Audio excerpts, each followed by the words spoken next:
శ్రీమాత్రే నమ. జయ గురు దత్తాత్రేయ నమ. ఈ వీడియోలో మనం మేషరాశి వారికి డిసెంబర్ 16 నుంచి 31 మధ్యలో జరగబోయే పక్ష ఫలితాలు పరిశీలించినప్పుడు ఏదైనా ధనుస్సు రాశి వారికి ఈ పక్షంలో ఒక అద్భుతమైనటువంటి యోగం, అది ధనయోగం అవనివ్వండి, రాజయోగం అవనివ్వండి ఏర్పడింది. అది ఏ విధంగానంటే ముఖ్యంగా రాస్యాధిపతిగా ఉన్నటువంటి కుజుడు 9వ స్థానంలో సంచరించడం అన్నది జాతకుడిలో ఒక విధమైన అదృష్టం కలిసి వస్తూ ఉంటుందన్నమాట. ఏ పనైనా దైవ బలంతో సంపూర్ణంగా పూర్తి చేయడానికి అవకాశం ఉంటుంది. చాలా నిజాయితీగా వ్యవహరించడం జరుగుతుంటుంది. ధర్మాన్ని రక్షించే ప్రయత్నంలో ఉండడం జరుగుతూ ఉంటుంది. అలాగే పెద్దవారిని సేవించడం, గురువుల్ని సేవించడం కూడా కామన్గా ఉంటుంది. అయితే దీనికన్నా ఇంకొక ప్రత్యేకత ఏంటంటే పంచమాధిపతిగా ఉన్నటువంటి రవి భాగ్యస్థానంలోకి వచ్చాడు. అంటే ఆటోమేటిక్గా మీ పూర్వపుణ్యం కొంత కలిసి రావడం వల్ల, మీ యొక్క పుణ్య కార్యక్రమాల వల్ల మీ సంతానం యొక్క అభివృద్ధి మీకు ఒక గర్వకారణంగా ఉంటుంది. వాళ్ళు ఏదో విషయంలో ప్రగతిని సాధించడం వల్ల, లేదంటే మీలో ఉన్నటువంటి తెలివితేటలకి, టాలెంట్కి ఒక విధమైనటువంటి గుర్తింపు రావడం జరుగుతుంది. అలాగే దానివల్ల మీకు ప్రజాదరణ కూడా పెరుగుతుంది. మీరు కూడా దైవబలం, పూర్వపుణ్యం కలిసి రావడం వల్ల చాలా వరకు ఒక వ్యక్తిగతంగా మీలో ఒక లీడర్షిప్ క్వాలిటీస్ పెరుగుతూ ఉంటాయి. ఎంత గొప్పవాడినైనా, అంటే మీలో నిజాయితీ ఉన్నప్పుడు ఎంత గొప్పవాడినైనా మీరు ఎదిరించి మీ పనులు సాధించుకోవడానికి అవకాశం ఉంటుంది. ప్రతి విషయంలో కూడా చట్టాన్ని గౌరవించడం, ధర్మబద్ధంగా వెళ్ళడం అన్నది కనబడుతూ ఉంటుంది. సో ఈ రెండు ఒక ఎత్తు అయితే, ఈ 9వ స్థానానికి అధిపతి అయినటువంటి గురువు 3వ స్థానంలో ఉండి ఈ 9వ స్థానాన్ని వీక్షిస్తున్నాడు. ఇది కంపల్సరీగా మీ దగ్గర బంధువులను కలుసుకునే విషయం అయితేనేమి, మీ పిల్లల్ని కలుసుకునే విషయం అయితేనేమి, మొత్తం మీద ఒక దూర ప్రాంత ప్రయాణం, అది విదేశ ప్రయాణమా, లేదంటే దూరంగా ఉన్నటువంటి పుణ్యక్షేత్రమా అన్నది మీ యొక్క ప్రయత్నాన్ని బట్టి, మీకున్న అవకాశాలు బట్టి రావడం జరుగుతుంది. మొత్తం మీద 9వ స్థానంలో గురు ప్రవేశం, గురువు యొక్క దృష్టి వల్ల ఉన్నత విద్య అవకాశాలు మెరుగుపడతాయి. ఎవరైతే విదేశంలో ఉన్నత విద్య కొరకు ప్రయత్నం చేస్తున్నారో వాళ్ళు ఈ సమయంలో ప్రయత్నం చేయడం వల్ల 100కి 100 మీ ప్రయత్నం సక్సెస్ అయ్యే అవకాశం ఉంది. అంటే ఇది ఈ గురువు మీకు ప్రస్తుతం ఈ జూన్ 1వ తారీఖు వరకు అదే రాశిలో ఉంటాడు. అయితే ఈ కుజుడు, రవి కూడా మళ్ళా మీకు జనవరి 15 వరకు కూడా ఇదే రాశిలో సంచరిస్తూ ఉంటాడు. ఈ మధ్యకాలంలో మీరు విదేశ ప్రయత్నాలు లాంటివి చేయడం కానీ, వీసా కొరకు ప్రయత్నం చేయడం కానీ, ఈ విషయాల్లో మీరు కంపల్సరీగా సక్సెస్ అన్నది రావడం జరుగుతుంది. ఎప్పుడైనా జన్మజాతకంలో కానీ, గోచారంలో కానీ 1, 5, 9 అధిపతులు కలుసుకున్నప్పుడు కానీ, పరస్పర వీక్షణ ఉన్నప్పుడు కానీ మీ యొక్క పూర్వపుణ్యం ఈ జన్మలో అనుభవించే విధంగా మీకు అదృష్టాన్ని ఇవ్వడం జరుగుతూ ఉంటుంది. కాబట్టి ఏదైనా ఒక అత్యున్నతమైన పీరియడ్ ఈ సమయంలో మీకు జరుగుతుంది. కాబట్టి మీరు చేసే ఏ ప్రయత్నమైనా అది ధర్మకార్యం, దైవకార్యం అయినప్పుడు దానివల్ల సంపూర్ణంగా విజయం రావడం జరుగుతూ ఉంటుంది. అయితే పైపెచ్చి ప్రస్తుతం ఈ శుక్రుడు ఈ డిసెంబర్ 20 వరకు 8వ స్థానంలో సంచరించడం అన్నది ఒక విధంగా ఈ ఆకస్మిక ధనలాభం లాంటిది. ఏదో ఫండ్స్ రిలీజ్ అవుతాయి అన్నమాట. ఏదైనా చిట్ ఫండ్ రూపంలోనో, ఇన్సూరెన్స్ రూపంలోనో భారీ మొత్తంలో ధనం రిలీజ్ అవుతుంది. మళ్ళా డిసెంబర్ 20 తర్వాత కూడా ఈ శుక్రుడు తిరిగి 9వ స్థానంలోకి వెళ్ళి రవికి దగ్గరగా వెళ్ళడం వల్ల తిరిగి మళ్ళా ఈ శుక్రుడు యొక్క ఈ మౌర్జ ప్రభావం, అంటే శుక్రుడు కంబస్ట్ అయ్యే ప్రభావం మరింత ఎక్కువ అవడం జరుగుతూ ఉంటుంది. ఈ కారణం వల్ల కుటుంబ సంబంధించిన విషయాల్లో, ఆర్థిక సంబంధించిన విషయాల్లో, స్త్రీల సంబంధించిన విషయాల్లో ఒక విధమైనటువంటి ప్రత్యేక వ్యతిరేక ఫలితాలు రావడం జరుగుతుంటుంది. ఎస్పెషల్లీ ఈ రాశిలో ఉన్నటువంటి స్త్రీలు, అలాగే మీ కుటుంబంలో మీ భార్యకు కానీ, మీ కుమార్తెకు కానీ, మీ మదర్కి కానీ ఏదో విధంగా అనారోగ్యపరమైన సమస్యలు ఎదురవుతూ ఉంటాయి. ఇప్పటి నుంచి డిసెంబర్ 20 తర్వాత.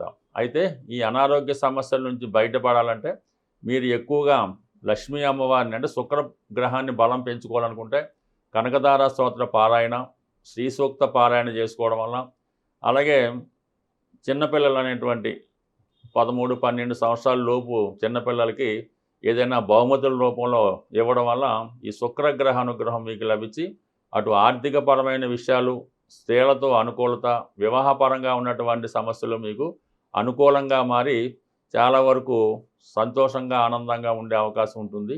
ఈ పక్షమంతా కూడా శుక్రుడు రవితో కలిసి కంబస్ట్ అవ్వడం వల్ల శుక్రమౌఢ్యం ఏర్పడింది. దీని కారణం వల్ల ప్రతి ఒక్కరిలో కూడా మనీ టైట్ అన్నది ఏర్పడడం జరుగుతూ ఉంటుందన్నమాట. మనీ రొటేషన్ తగ్గిపోతూ ఉంటుంది. స్త్రీల నుంచి పెద్దగా అనుకూలత రాదు.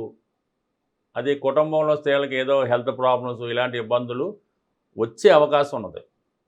దీని నుంచి మీరు బయటపడాలంటే ప్రతి ఒక్కరూ కూడా శుక్రగ్రహాన్ని ఇంప్రూవ్ చేసుకోవాలంటే లక్ష్మీ అమ్మవారిని పూజించవలసి ఉంటుంది.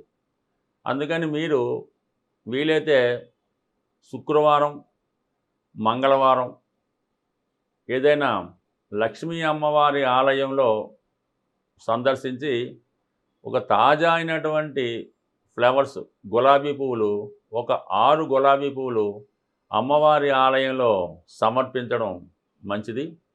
అలాగే దానిమ్మ పళ్ళు ఎటువంటి మచ్చ లేకుండా చాలా పరిశుభ్రంగా రౌండ్గా ఉన్నటువంటి దానిమ్మ పళ్ళు స్త్రీలకి, ముత్తైదువుగా ఉన్నటువంటి స్త్రీలు, లక్ష్మీ కళ ఉట్టిపడుతున్నటువంటి స్త్రీలకు 6గురికి ఈ దానిమ్మ పళ్ళు మీరు బహుమతిగా ఇవ్వడం వల్ల ఆర్థిక సమస్యల నుంచి బయటపడతారు.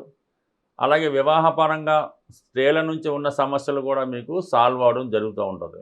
దీనితో పాటుగా మీరు శ్రీ సూక్తం కానీ, లక్ష్మీ స్తోత్రం కానీ, కనకదార స్తోత్రం కానీ పారాయణ చేయడం వల్ల ఫలితం మరింత ఎక్కువ అవుతూ ఉంటుంది. దీంతో పాటుగా మీ కుటుంబంలో ఉన్నటువంటి స్త్రీలకి, మీ ఆడపడుచు, భార్య ఎవరైనా సరే వారికి ఇష్టమైనటువంటి వస్త్రాలు కానీ, నగలు కానీ, అలంకరణ వస్తువులు కానీ వాళ్ళకి బహుమతిగా ఇవ్వడం వల్ల కూడా మీకు లక్ష్మీ కటాక్షం లభించే అవకాశం ఉన్నది. ఈ రెమెడీ చేసుకుంటూ మరి కొన్ని గ్రహాలు బలంగా ఉండడం వల్ల ఏంటంటే రవి, కుజుడు బలంగా ఉండడం వల్ల ఏదో ఒకసారి వీలైతే ఏదైనా ఒక సుబ్రహ్మణ్య స్వామి వారి ఆలయంలో ఆదివారం కానీ, మంగళవారం కానీ విధి విధానంగా స్వామికి మరి తేనెతో కానీ, బెల్లం పానకంతో కానీ అభిషేకం చేయడం వల్ల స్వామి యొక్క అనుగ్రహం అంటే దశమ స్థాన ఫలితాలు, రవి కుజుడు కూడా దశమ ఫలితాలని దిగ్బలం అవ్వడం వల్ల ఇస్తూ ఉంటారు. కాబట్టి ఈ ఉద్యోగపరమైన ఇబ్బందులు, అధికారుల వల్ల ఇబ్బందులు ఉంటే ఈ విధంగా ఒక మంగళవారం కానీ, ఆదివారం కానీ సుబ్రహ్మణ్య స్వామి వారిని పూజించడం వల్ల ప్రముఖ సుబ్రహ్మణ్య క్షేత్రాలైనటువంటి ఏదో ఒక సుబ్రహ్మణ్య క్షేత్రాన్ని దర్శించడం కానీ, లేదంటే స్వామివారి ఫోటో మీ పర్సులో పెట్టుకోవడం వల్ల వృత్తిపరంగా ఉన్నటువంటి సమస్యలు సాల్వ్ అయ్యే అవకాశం ఉంది. బట్ ఏదైనా మీరు ఏ రెమెడీ అయినా చిన్నదైనా పెద్దదైనా ఎంత నమ్మకంతో చేస్తే ఫలితం అంత పర్ఫెక్ట్గా వస్తుంది.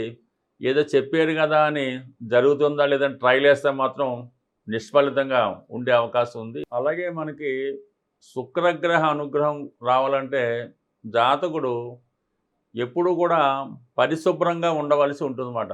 అంటే రోజుకి 2 పూటలు స్నానం చేయడం, అంటే ఒకసారి ధరించినటువంటి వస్త్రాలు మళ్ళా తిరిగి ధరించకూడదు. అంటే మళ్ళీ వాష్ చేసి ధరించవచ్చు, కానీ ఎప్పుడు కూడా మీరు స్నానం చేసిన వెంటనే ఉదయం పూట ఎప్పటికప్పుడు కొత్త వస్త్రాలు కానీ, ఉతికి ఆరేసి ఇస్త్రీ చేయని వస్త్రాలు కానీ ధరించడం అన్నది మంచిది.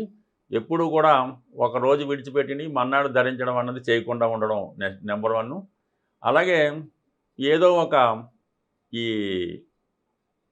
సెంట్ లాంటివి, మామూలుగా సెంట్ అవ్వచ్చు, స్ప్రేలు అవ్వచ్చు, ఏదో ఒకటి కూడా మీరు అది వాడడం జరుగుతూ ఉండాలి. ఏదో ఒక సౌందర్య సాధనాన్ని కూడా మీరు ఉపయోగిస్తూ ఉండాలి.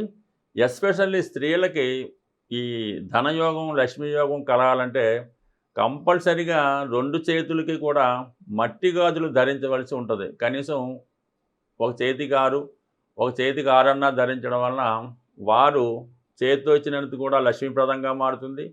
వాళ్ళు ఒకరికి అన్నం పెట్టినా, టిఫిన్ పెట్టినా అది వాళ్ళకి అదృష్టంగా కలుగుతుంది. కాబట్టి కంపల్సరిగా ఈ స్త్రీలు మాత్రం ఈ మట్టి గాజులు ధరించడం వల్ల కృత్రిమమైనటువంటి బొట్టు కాకుండా శుద్ధంగా పసుపుతో తయారు చేయని కుంకుమ బొట్టు ధరించడం వల్ల, లేదంటే సింధూరాన్ని ధరించడం వల్ల స్త్రీలకు సౌభాగ్యయోగం కలుగుతుంది. ఈ సౌభాగ్య వస్తువులు ధరించినటువంటి స్త్రీ ఏ కుటుంబంలో, ఏ గృహంలో ఉంటుందో వాళ్ళకి సౌభాగ్యం కలిగే అవకాశం ఉంది. ఇప్పుడు గతంలో ఏంటంటే, ఇల్లాలిని చూసి ఇంటిని చూడు ఏదో సామెత ఉండేది. ఇప్పుడు ఇల్లాలిని చూసి వారి యొక్క ఫైనాన్షియల్ స్టేటస్ అన్నది మనం 100% చెప్పొచ్చు. ఆ ఇల్లాలు ఉన్నటువంటి ధరించే వస్తువులను బట్టి, ఆవిడ బిహేవియర్‌ని బట్టి, ఆవిడ ప్రవర్తన బట్టి ఆ ఇంట్లో ఎంత సౌభాగ్యంగా ఉంది, వారి భర్త ఎంత గొప్పగా ఉన్నాడు అన్న విషయాన్ని 100కి 100 పాళ్ళు పెర్ఫెక్ట్‌గా మనం చెప్పొచ్చు. అలాగే ఒక అదృష్టం కలగాలంటే ఈ చిన్న రెమెడీ అంటే మీ భార్యని ఏ లోటు లేకుండా బాగా సౌందర్యంగా, అలంకరణగా, లక్ష్మీ కళ ఉట్టిపడేలాగా వస్తే అది మీ భార్య అవ్వచ్చు, మీ సంతానం అవ్వచ్చు, మీ మదర్ అవ్వచ్చు.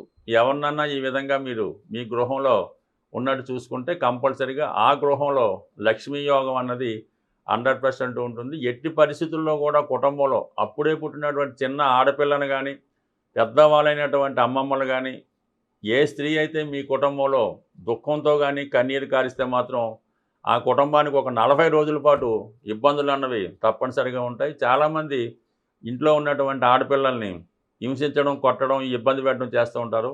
అదే మీ యొక్క నాశనానికో, ఇబ్బందికో కారణమవుతుంది. ఈ విషయాన్ని కూడా చాలా వరకు అబ్జర్వ్ చేసి మీ ఇంట్లో ఉన్నటువంటి ప్రతి స్త్రీని మీరు ఎంత గౌరవంగా చూస్తే మీ ధనయోగం అంత గొప్పగా మారే అవకాశం ఉంది. స్వస్తి.